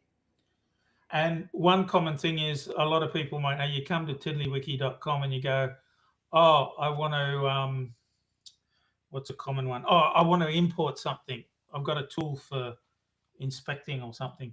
I want to import something, but there's no import button. So what I did was I simply created a package like that called Preferred Buttons in View. When I click on it, it shows the buttons I want, gives me the more buttons so I can access it, puts the buttons I want to appear on the top here. And all I've done is I've generated a bookmarklet, dragged it to the thing, and now I can click it on any TiddlyWiki I come to. And that's another distribution method of content. I've got one more serious example of that.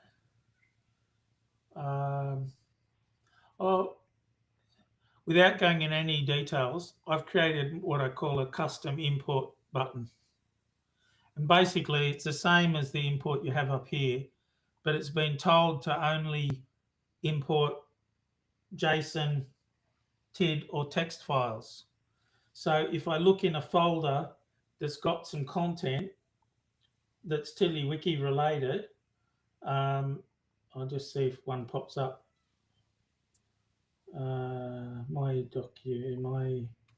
My bundles. Where are my bundles? Come on, Tony. Do I want a shortcut? No, not prepared.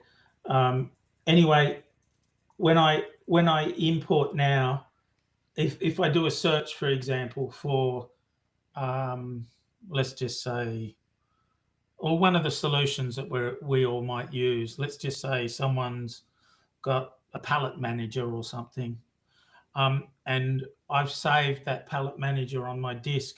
I can type in and search palette manager. It'll come up in the list.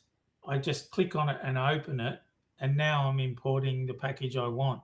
But by having this custom import button, I'm only seeing the file types on my operating system that actually relate to TiddlyWiki.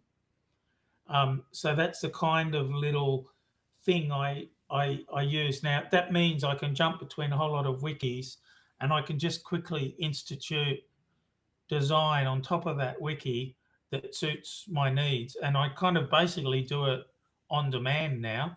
So if we look in my bookmarklets, research tools here, I've got a or design tools, research tools. God, when you show it to people, it always seems different. I'm just trying to find. Oh, yeah, I've just had a little apocalypse on my desktop. I lost my Windows configuration and I've had to reinstall it. So I've got old bookmark libraries, all because of that. But a common thing would be I have a more sidebar that lists all the system tags, even if they don't exist in the wiki. Because let's say you're going to add a raw system tag. At the moment, what you've got to do is you've got to know you need a raw system tag. Then you've got to go to TiddlyWiki.com and you've got to search about raw system tags. You've got to find out what the tag is. You find out it's $:/ABCD, and then you've got to highlight that, copy that. Then you've got to go back to the wiki on which you were working, and you've got to create your tiddler, and then you've got to go into the tag field and you add the system tag, and then now it's the first tiddler with that system tag. So if you go to create another one of the same kind, you can easily get it from the tag drop down. But that I found I was doing that so many times, it was such a pain in the neck. So what I did was I just created a new more tab here next to the tags. Looks like the tags one, but it's got a list of all the system tags. And so kind of I've got a big library of these kinds of things, which I'll tell people about if they ask a question that relates to it. But yeah, I've not really been in a position to publish. And that's part of the reason I'm pointing out the bookmarklet tool. And just to close on bookmarklets, one of the other options with a bookmarklet is to create a bookmarklet tiddler. Now, why would you create a tiddler that contains a bookmarklet when you can just drag a bookmarklet to your favorites? Well, I've got a set of bookmarks here. Sorry, let's just do that package trick again. Tenzin, I'm in fact going to suggest that we give you a chance to draw breath because Yep, no problem. we should move on. By way, perhaps I'll just finish that sentence and close it. What I was going to demonstrate was that it's possible to store a bookmarklet in a tiddler, and if it's in a tiddler, you drag and drop it to a wiki, and then you can drag and drop it to your bookmarklets. What I discovered today is you can drag and drop it to Tiddly Desktop, and inside the tiddler itself, you can click it, and it will execute the JavaScript code, even though Tiddly Desktop doesn't have a bookmark library. So you actually execute that JavaScript code within, and in a number of cases, it does exactly what you expect it to do in a normal browser. So end of story, and thank you for, I hope it's been meaningful to some people. No, look, it was great. I wanted to, it's striking the balance between a presentation and a conversation, and I'm sure that everybody would, like me, want to jump in there with more questions and indeed appreciation for you, Tones. So I really appreciate it. No problem. Eric, do you want to try speaking to see if that works? No. So, Tones, I think this is going to be by way of an experiment, but I think if you drop off, we may get Eric back. Let's see how that works. So but, Tones, thank you again for joining us. Really appreciate it. Director has you muted. Well, that's um. Oh, how's that? Okay, now you should hear me. Oh yeah, so no, in other words, then it was nothing to do with Tones's presence. Sorry about that. No, I think The you just clicked the wrong button. in fact I muted the screen, your screen share, which bizarrely translated into muting your microphone. Um, Justin Hurd is I hopefully I did. going to I um Okay. join in if he Justin. can. But you, Okay. but just while Yeah. Well, you're speaking. yeah. While Um, Justin's doing his thing, I wanted to just sort of touch on. So we were talking briefly about how file saving was back in the old days, and I'd like to touch briefly on how file saving is done today. And that most people find that when they first encounter TiddlyWiki and they look at the getting started topic, it talks about choosing your saving method, and there's a multitude of varieties of add-ons for allowing you to save your TiddlyWiki. Once again, my volume went down. Let me check on that. It did, in fact. There's some automatic volume adjustment that should be better now. um, so Um, so most people find themselves confronted when they first start um, with a choice of which method of saving should I add on, and how do I do that. Um, but there is a built-in method. Now, the reason for this is because browsers got very security conscious and said, we don't want the browser to have local file access, because then you can write things, and that would be bad, because you could use that as a vector to infect somebody's machine. And so they eliminated from the browser's native abilities the ability to write a local file. And so people had to then reinvent methods for saving a local file. Now, Jeremy responded initially by having one method which was built in, which is commonly known as the HTML download saver, which basically treats a save file action as a download from the internet, which of course browsers do allow because they view that as having its own intrinsic security protections built into it.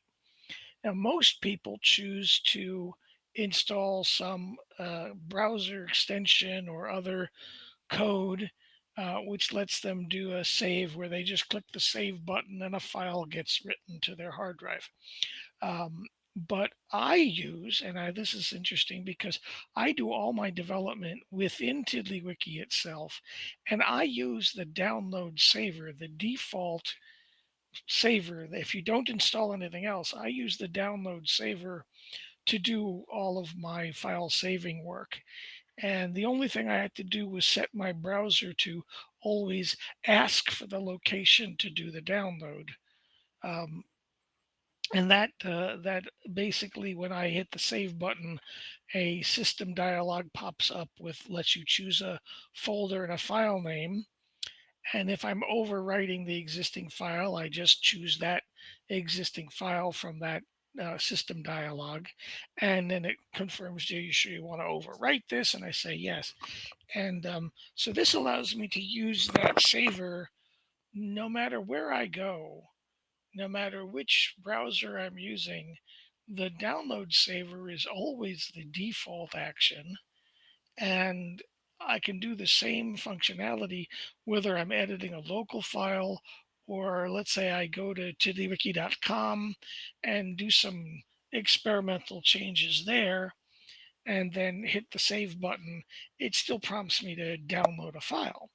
So I just wanted to say that while many people have complained that the download saver is lumpy or inconvenient, what have you, I find it to be remarkably convenient in that it doesn't depend upon anything in previously installed on my system, and that the behavior I get is the same no matter what system I'm accessing. Indeed, indeed, and it's worth underlining that Eric and I've looked over his shoulder while he's doing TiddlyWiki development, and he only uses the download saver. It's like discovering that a Formula One driver rides a bicycle, but I imagine they probably all do. But Eric, let's Yeah. join in welcoming Justin. Justin, do Hello, please Justin. introduce yourself and tell us something about how you discovered TiddlyWiki and It's what nice you to do see with it. somebody that doesn't have gray hair. What I Hi. might do under that hat, who knows? Yeah, there's not much hair up there. Trust me. Um, Hi, my name is Justin Hurd. Forgive the voice. I'm dealing with some bronchitis right now. I'm mid-20s. I discovered TiddlyWiki around 2019 when I was looking for an alternative to OneNote. Just because the company I provide security for, they have some pretty strict network requirements. So I needed something I could just, you know, drag and drop different places, email to myself. And TiddlyWiki was a unique enough kind of design that it just worked perfectly. And it was prior to TiddlyHost, and I think at one point I tried to use TiddlySpot, but um, I actually think it was blocked. Um, Nowadays I do just use TiddlyHost, but I'm still learning how to use TiddlyWiki, uh, its wiki text, and several other functions. Um, And do you use it with other tools as well now? You said is OneNote still something you have to use? yeah, off and on I do. I have a whole collection of notes still in there that I want to migrate over to TiddlyWiki, just so I can have everything in one spot, but I just haven't found the time. And Uh, are you able to, if you got something appropriate, to give us a quick demo of what you do with TiddlyWiki? sure.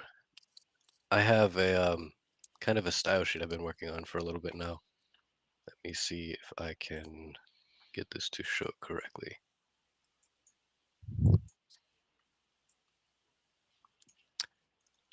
So this is one of my older TiddlyWikis that's hosted on TiddlyHost, and it's the only tiddler that actually has the style sheet tag applied to it is uh, main um, the main tiddler itself. Each one of these different sections handles the CSS responsible for the design on different things. So desktop is just going to be, I had this named a little bit incorrectly. Default should be more like baseline, like it applies to everything. Whereas desktop is only when you're on desktop, and mobile would be only for a mobile view. But within each one, I have them segmented into their own. So if I were to just remove one, suddenly it goes away. I'm working on a way to manually disable and re-enable them. Um, but the reason why I designed it this way is so that you can take different chunks of the style sheet and reuse it in different areas, or just selectively add and remove and customize it uh, to your heart's content. Another thing I was playing with was scaling down the header so it doesn't take up much room. Um, Say you need to look at something right quick, then come back. Justin, Yes. Justin, I have done something similar, but I have each of those separate style sheet tiddlers, each tagged as style sheet. And so I basically, you can drop a style sheet tiddler in, and just by being present, it gets applied. Um, and so your approach is to have them all sort of under one umbrella Hmm. and then add or remove them from the umbrella. And my approach, while similar in the sense of segmenting the styles into separate tiddlers, is simply that I apply the tag to each of the separate tiddlers. But it's the same sort of philosophy of sort of like mix and match blending of styles. Okay. How do you handle, for instance, I don't want to have the mobile view active while the desktop view is also active in case you get conflicting styles. And I tried using the tags method and found that I couldn't control uh, the hierarchy, if you will, of what should show when something else doesn't. Um, I was originally going to use just um, filtering to find the ones that had prefixed with uh, something like that and have it build itself dynamically. But the tags, I ran into an issue of some things would render, some things would override it when you didn't want them to. Um, I'm not sure that I've faced that same issue of having what might be considered conflicting styles. Um, but certainly, as far as like controlling the order in which style sheets are applied, if you look at the tag for tag style sheet, and it gives you the drop down, it gives you the list of all of them. You can drag and drop the items in that list to change the order in which they're applied. And in the case of style sheets, the last one in the lists is, well, so they override each other in order from top to bottom. Oh, okay. So you can change the order by drag and drop within that list.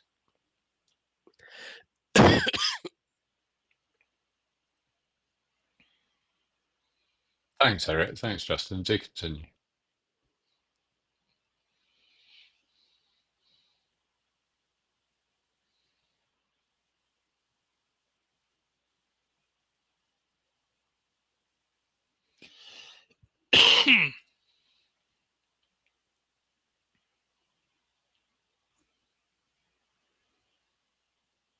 Justin, sorry, do continue where you were. Forgive us for knocking you off.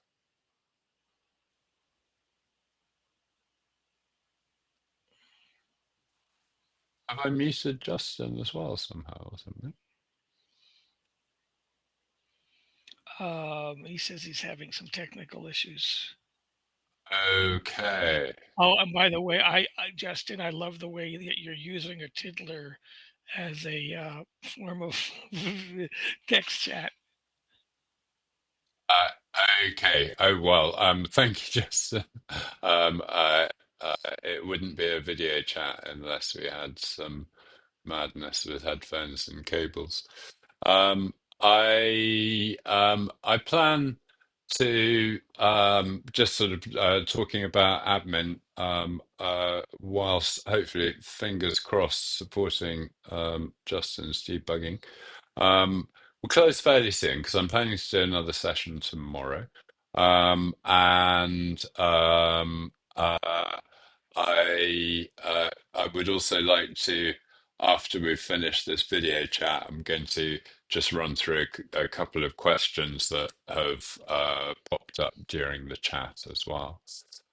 Justin, sorry, are you back with us now? Are you working? Oh no, no sound. Oh no, I'm really sorry. That's frustrating, Justin. I mean, you may, I mean, continue trying to debug it, but you may need to come back and join us for a second episode. As I said to Tones and will say to everybody, it's so interesting seeing how people use TiddlyWiki for themselves. And although obviously that we have a fantastic open culture of sharing, necessarily for most of us, there's at least some ways of using TiddlyWiki that are at least nominally private. Um, Eric, as we wind up, anything else that you'd like to add? I hope again you'll be able to join us for future ones as well. But Um, uh, Let me think for a moment. I'd just like to say that I'm very much enjoying this format of sort of open presentation with folks on the side listening in, and I'm wondering if we used to have these sort of regular hangouts, which was a Google before Google Meet, they called it Google Hangout, but we used to have regular sessions for people to gather live. Um, and of course, I'm active in the TiddlyWiki Talk server, the discourse server, and I would also note that there's also a Discord server, and that it's a little less active than the discourse server, but does have the advantage of having what they call VCs or channels, which are actually video channels as well, where screen sharing can be done. And in general, they support up to 25 simultaneous attendees with voice and video. And Wow. I'm I mean, thinking, Eric, what would be more in keeping with the way people in the TiddlyWiki community were if that we didn't spend just as much time tweaking the technology as using it?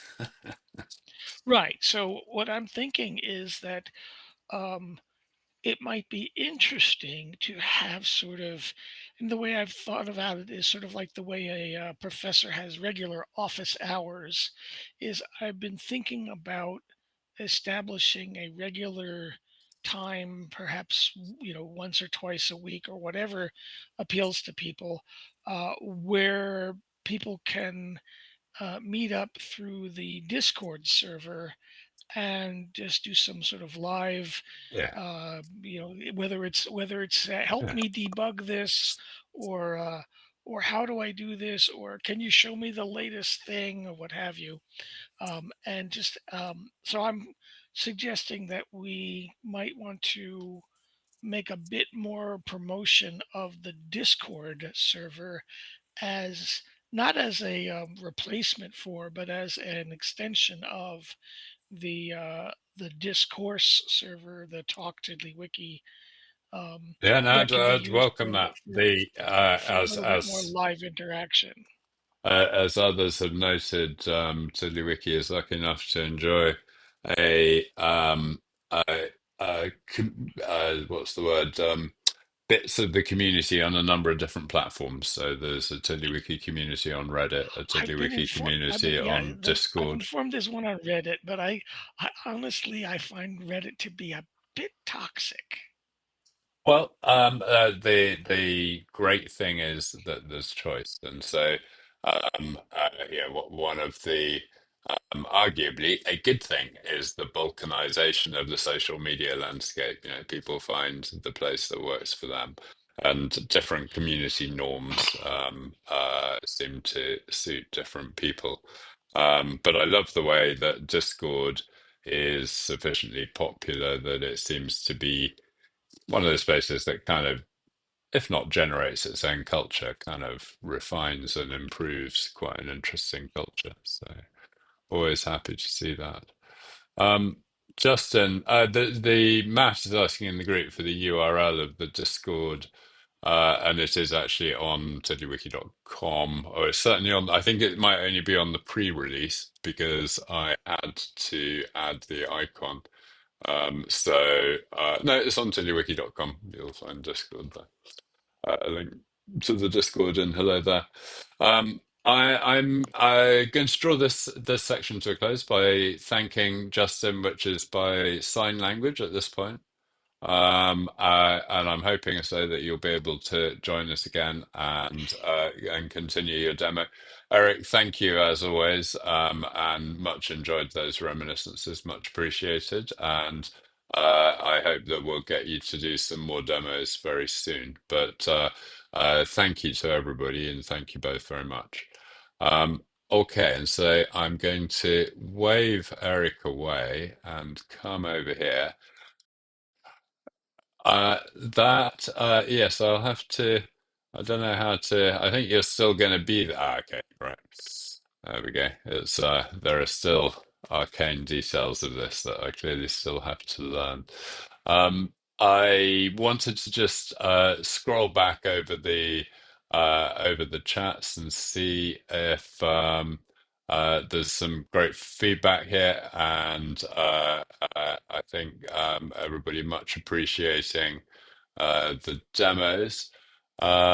I'll um, I'll just turn to some questions uh, um, that Matt raised before, and they were well. Let's take just a couple of minutes to talk about TiddlyWiki's future, and then I'd like to just briefly talk about the coming days in terms of the further live streams that I hope to have.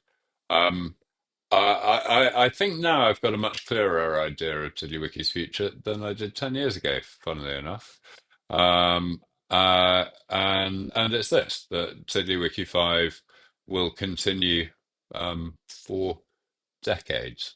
And I say that not because, not through pride, but because there's enough stuff belonging to enough people tied up in TiddlyWiki 5 that there's collectively an enormous number of people who are incentivized for it to continue.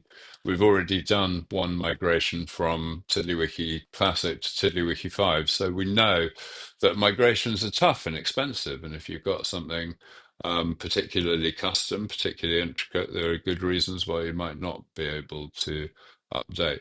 So I think just with what we observe at the moment, pretty strong evidence that in the, I'll say, decades to come, TiddlyWiki 5 will still be useful for people.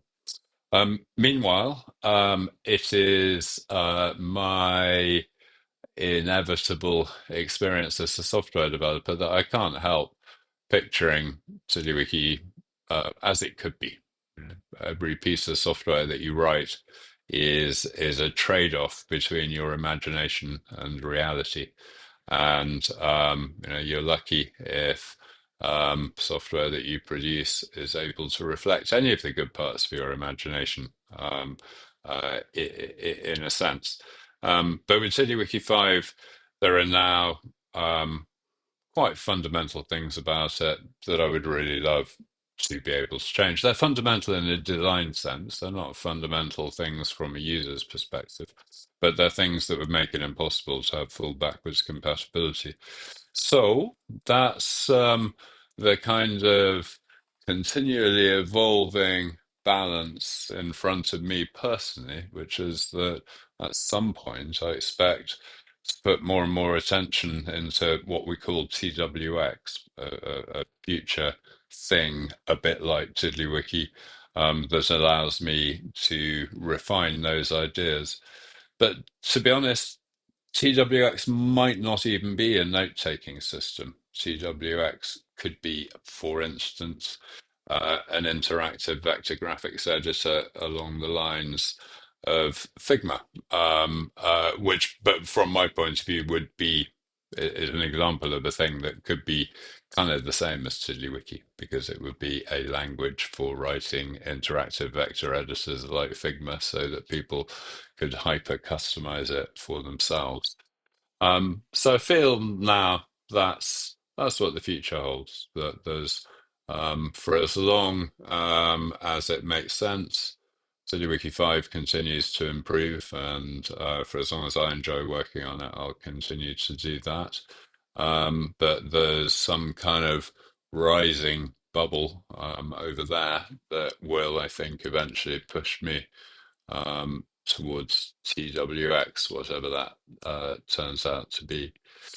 Um, uh, I showed you early on that, right at the beginning of the session, that the 20th of September was the anniversary of when TiddlyWiki went live, and that it was actually the 23rd when it started to get attention on the internet, started to go viral, as they say.